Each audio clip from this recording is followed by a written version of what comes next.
एक शिशु को जन्म देना जितना सुखदायी अनुभव होता है, उतना ही जिम्मेदारी का टोकरा आप अपने सर पर एक मुकुट की तरह पहन लेते हैं। प्रेगनेंसी के पहले महीने से बेबी के आपकी गोद में आने तक आप दुआ करते हैं कि माँ के साथ बच्चा हेल्दी हो। बच्चे के पैदा होते ही डॉक्टर सिर से पैर तक चेकअप करते हैं। बच्चे के रोने की आवाज़ भी बहुत अच्छी लगती है, क्योंकि हम सब जानते हैं कि बच्चों का रोना कितना इम्पोर्टेंट होता है। लेकिन रेयर केसेस में बर्थ डिफेक्ट के साथ एक बेबी इस दुनिया में आता है। नमस्कार दोस्तों, मैं doctor Deepak Chaudhary, practising piles surgeon, आप सभी को आज के एपिसोड में ऐसी एक रेयर डिसऑर्डर के बारे में मैं आपको अवेयर करना चाहता हूँ, जिसको एनोरेक्टल डिसऑर्डर कहते हैं।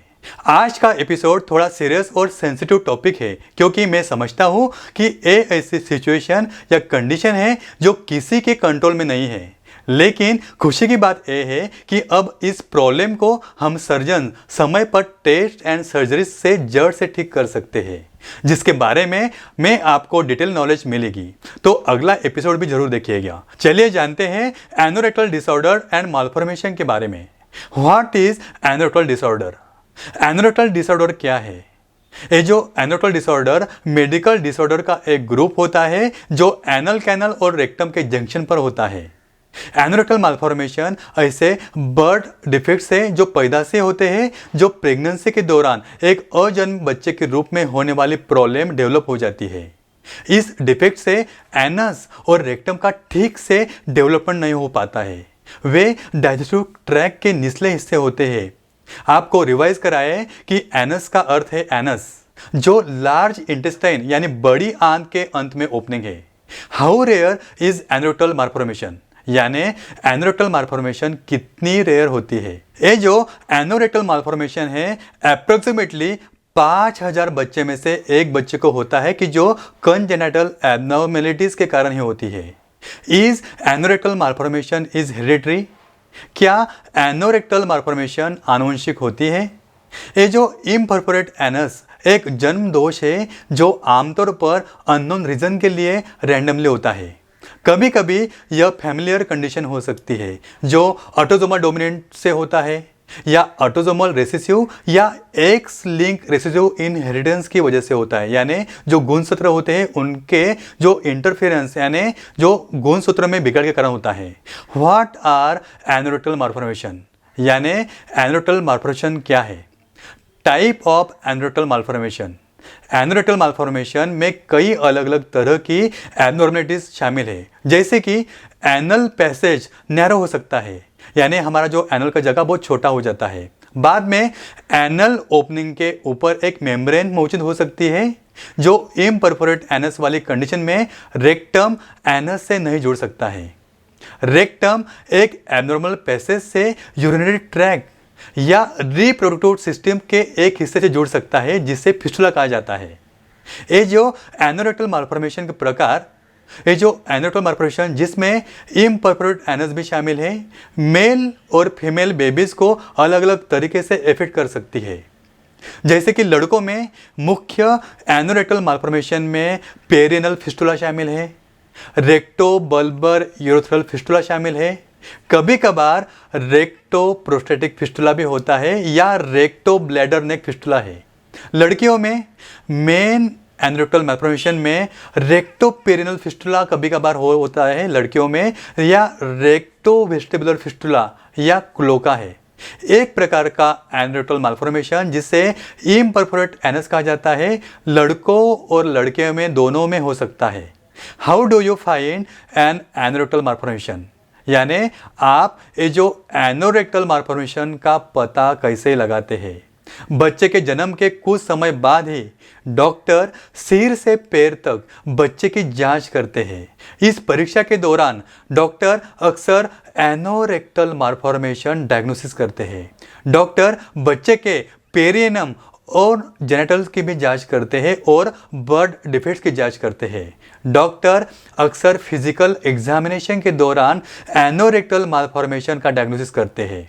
बाद में हम अब जानते हैं व्हाट कॉजेज एनोरेक्टल मालफॉर्मेशन, यानी ये जो एनोरेक्टल मालफॉर्मेशन है का क्या कारण होता है। जब एक फीटस यानी भ्रूण अपनी माँ के गर्भाशय में बढ़ता है, सभी ऑर्गन सिस्टम अलग अलग रेट्स पर डेवलप एंड मैच्योर होते हैं। रेक्टम और एनस को यूरिनरी ट्रैक से अलग करने और ठीक से बनने के लिए गर्भावस्था के 7वें से 10वें सप्ताह में होते हैं। कभी कभी स्टेप्स वैसे नहीं होते जैसे होना चाहिए और रेक्टम और एनस या दोनों नॉर्मली विकसित नहीं हो सकते हैं। ज़्यादातर एनोरेक्टल मालफॉर्मेशन का कारण पता नहीं चलता है, लेकिन ऐसा हेरिडिटरी या आनुवंशिक भी हो सकता है। और एक बात और, लड़कियों की तुलना में लड़कों को इस एब्नॉर्मलिटी का थोड़ा ज़्यादा रिस्क होता है, जिसमें जेनेटिक सिंड्रोम, क्रोमोसोमल एब्नॉर्मलिटीज या कंजेनिटल डिफेक्ट्स वाले 1/3 बच्चों में भी गुदा या अन्य एनोरेक्टल मालफॉर्मेशन होते हैं।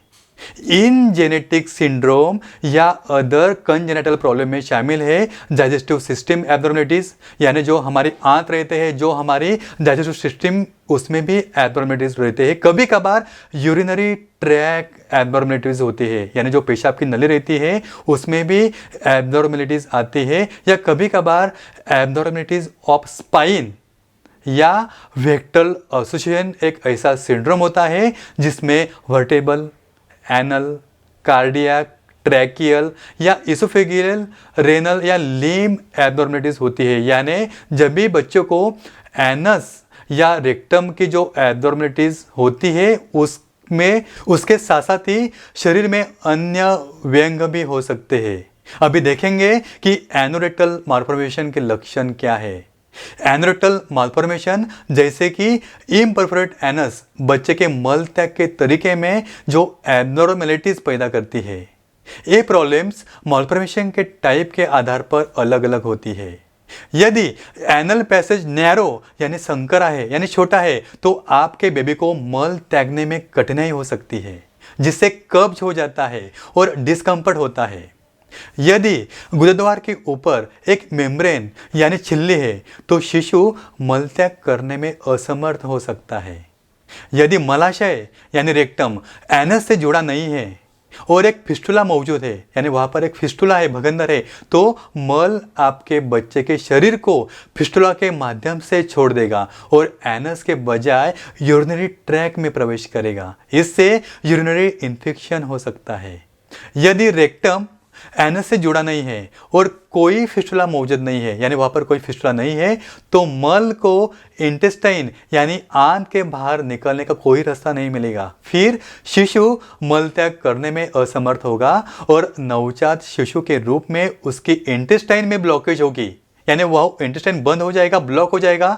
बाद में हम देखेंगे कि how to take care of anorectal malformation, यानी अगर बच्चों को एनोरेक्टल मालफॉर्मेशन है कि उसकी देखभाल कैसे करते हैं। डॉक्टर सर्जरी से एनोरेक्टल मालफॉर्मेशन का इलाज करते हैं। सर्जरी की टाइप, लोकेशन और टाइप ऑफ मालफॉर्मेशन पर डिपेंड करता है कि बच्चे के जन्म के बाद पहले कुछ दिनों में डॉक्टर अक्सर सर्जरी करते हैं। कुछ मामले में डॉक्टर एक ऑपरेशन के साथ एनोरेक्टल मालफॉर्मेशन की रिपेयर कर सकते हैं, यानी वो जो रिपेयर वहाँ पे डॉक्टर करते हैं। तो व्यूअर्स, आज हमारे मेडिकल साइंस ने बहुत तरक्की कर ली है। बहुत तरह के एडवांस टेस्ट और सर्जरीज द्वारा उचित देखभाल से प्रत्येक बच्चे के जीवन में क्वालिटी में सुधार किया जा रहा है। बस समय रहते जागरूक रहे और बच्चे के हित में डिसीजन मेकिंग करें। अगले एपिसोड में देखना ना भूलिए, जिसमें आपके साथ एनोरेक्टल डिसऑर्डर्स या मालफॉर्मेशन के डायग्नोसिस यानी निदान और ट्रीटमेंट की जानकारी डिटेल में शेयर करूंगा। ज़्यादा से ज़्यादा ये मेरे चैनल को शेयर, लाइक और सब्सक्राइब करें। ठीक है दोस्तों, फिर मिलते हैं आने वाले नए वीडियो में। तब तक के लिए धन्यवाद।